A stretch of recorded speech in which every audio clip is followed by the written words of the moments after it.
आसतु शुणिबा गपटिए। गपटीर ना गर्वर फल।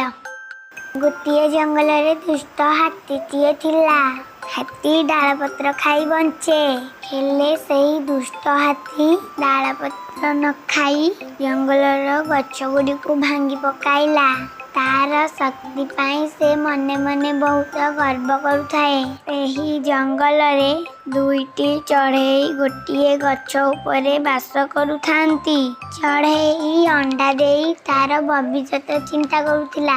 हेले सेही दुष्ट हाथी सबु गछ को भांगिवा सह चढ़ेईर बसा थिबा गछ को दिने भांगी देला। अंडा गुड़िक तले पड़ी नष्ट होई गला। ओ हाथी सेही अंडा ऊपर चढ़ी दली देला। एहा देखी चढ़ेई दुईटी हाथी को भय करी किछि कहि न पारी मन दुखरे बसी कांदिबाकू लागिले। चढ़ेई दुईटी कांदुथिबार देखी तांक सांग सेही स्थान रे पहुंची कांदिबार कारण पचारिला। चढ़ेई तार सबु कथा सांग काठहणा चढ़ेई को कहिला।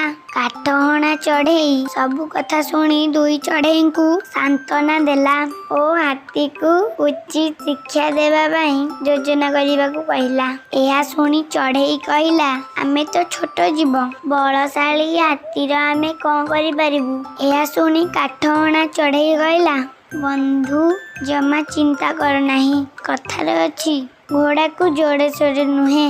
एणु आमे समस्ते छोट छोट पक्षी हेले मध्य आमे आमर समस्त शक्ति मिसाई एक हेबा।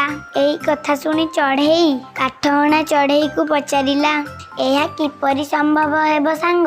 काठहणा चढ़ेई कहिला मोर सांग भंवर आमे ताकू साहाय्य मागिबा। से आम कथा जानिबा परे निश्चय उपाय जणई देब। चढ़ेई और काठहणा चढ़ेई मिसी भंवर पाखकू जाई सबु कथा कहिले। भंवर सबु शुणी सारिया परे ता सांग बेंग को पचारिबारु बेंग कहिला तुमे समस्ते एइठारे धैर्य धरी अपेक्षा कर। मु टिके निकटरे थिबा एई पोखरीर गभीर पानी भितरे रही सबु समस्यार समाधानर बाट चिंता करी आसुछि। एहा कही बेंग संगे संगे निकटरे थिबा से गभीर पोखरी मध्य को डेई पइला। पानी भितरे रही किछि समय परे बाहर को आसिला। बेंगर आखि चिक चिक करथाए। ऊपर को आसी बेंग कहिला से दुष्ट हाथी को पाने न देवा जाए शांति मिलिबो नाही। ताकू ठीक शिक्षा देबा पाई मो मुंड को एक कथा जुटिछि। बेंग पाखरु योजना कथा सुनी समस्ते खुशी हो गले।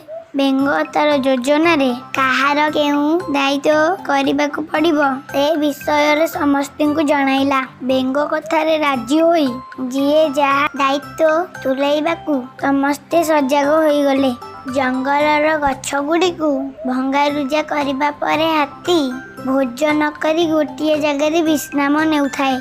सुजक देखी सेही समय रे प्रथमे भंवर जाई हाथी काना पाखरे भं भं होला। भंवरर गीत सुनी हाथी अस्थिर होई जंगल सारा नाचिबाकू लागिला। एही समय रे सुविधा देखी काठहणा चढ़ेई तार धारुआ ठंट रे हाथीर आखि को खुंपिबाकू लागिला। एहा फल रे हाथीर आखिठी फुटी गला। से जंत्रणा रे छटपट होई एणे तेणे दौड़िबाकू लागिला।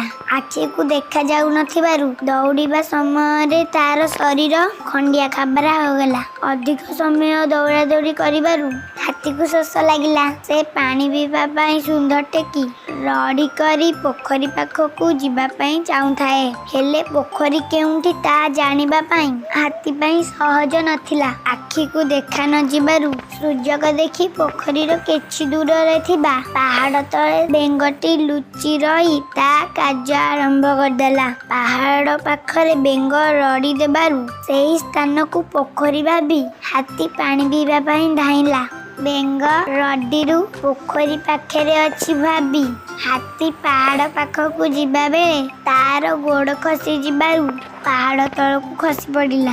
एते बड़ शक्तिशाली जीव हेले मध्य गर्व और अहंकार पाई छोट छोट जीव मानक बुद्धि पाखरे हार मानिला एवं निजर कुकर्म पाई अकारणे प्राण गला।